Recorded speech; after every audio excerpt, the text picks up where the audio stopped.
It's why fighting Cowboy fighting that monster Masvidal made no sense, as you were talking about. It just made no sense. Step back, give it a second. You know, I thought, and I'll get into it in the big round breakdown, but I thought Masvidal fucked up there. And you're like, why did he look great? He did look great. But Masvidal should have had a plan after he destroyed Cowboy, biggest marquee win of his life. He should have had a plan when he got on the mic, saying, I'll fight anyone for $200K. Okay, that's very vanilla, very vague. That made zero headlines. He should have gone there and went, hey, Robbie Lawler, you left ATT. What the fuck? What are you doing now? Let's dance. That was his old training partner. He just left ATT. He needs a huge fight to get him to a title shot. Because he'll be ranked in probably top 6 now, maybe top 7.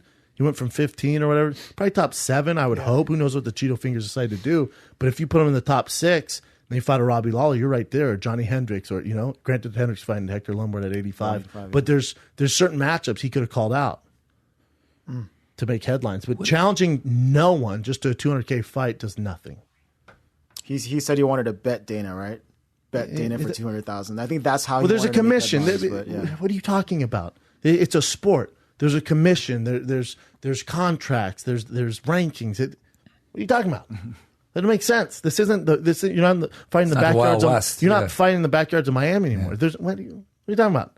There's no Kimbo Slice anymore. Right. That does nothing. Is anyone talking about it today? I didn't see it at all. Yeah. He could have called out anyone in the top 5 and probably got the fight.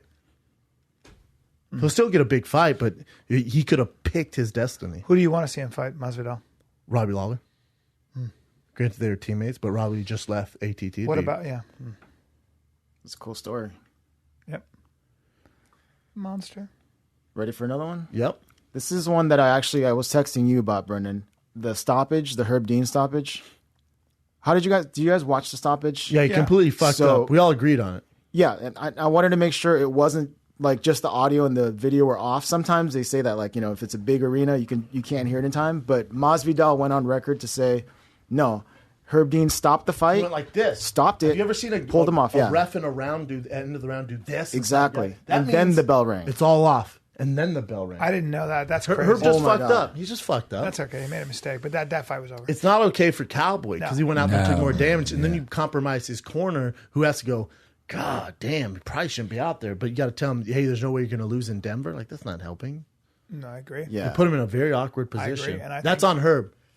Yeah. I guess it is a tough thing to do when you're there in that moment. But even when I saw it, I was like, oh, it's over. It's completely over. Sure. And then you could see Herb Dean thinking just slightly like, hearing the bell. Well, I'm going to make this. Yeah. And I love Herb Dean, but Herb, it's your job. You don't have time to fuck up like that. You don't have time to fuck up like that. You've been in way too many fights. You've seen way too many fights. He's pretty impeccable, though. He's really good. Herb Dean is for my money, best ref. He's pretty impeccable. Yeah. He made a mistake, but can't have that. Yeah. There's zero tolerance. Cannot have that. This isn't baseball where I miss a strike or I call a ball. No, it's his head. It's Don Cerrone's health and career. Right. Yeah. I cannot have that. Yeah. I don't give a fuck. You can't be the best and do that. You can't do that. That's like a comedian missing his words.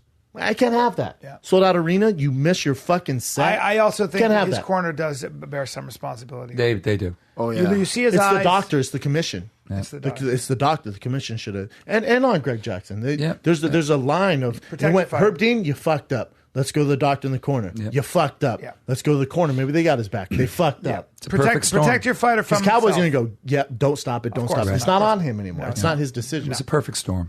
There's a series that it goes down. There's a chain of, Herb fucked, commission fucked, the corners fucked, and then you get this. Did you see how Greg Jackson was talking to him? And I'm just looking from the TV, and you could see Cowboy was like not there. He was all over, and then he goes, "What are we going to do?" And he goes, "Head movement." Oh man. And he goes, "We're not going to lose in Denver." And I love Greg Jackson. We're not losing in Denver. Yeah. Oh, thank you. Thank you. Oh God, dude! Until you said that, you're right. You're right. All right, I'm gonna start moving my head. But that's when Cowboy said, "We're not in Denver." Shit hit the fan, and you go, "Oh, hey, here's a little more pressure. You can't lose in Denver." Mm-hmm. Yeah, I know. My entire family and friends are here, and I gave 500 tickets. Thank you. And I'm on Queer Street. I don't even know where I'm at right now. Did you say Denver? Okay, I'll get back out there. Oy. Yeah. that helped no one. Oy. But what else? It doesn't matter. He could have had Bruce Lee rose from the grave and given him advice. He was on Queer Street. Nothing to say there. Yeah.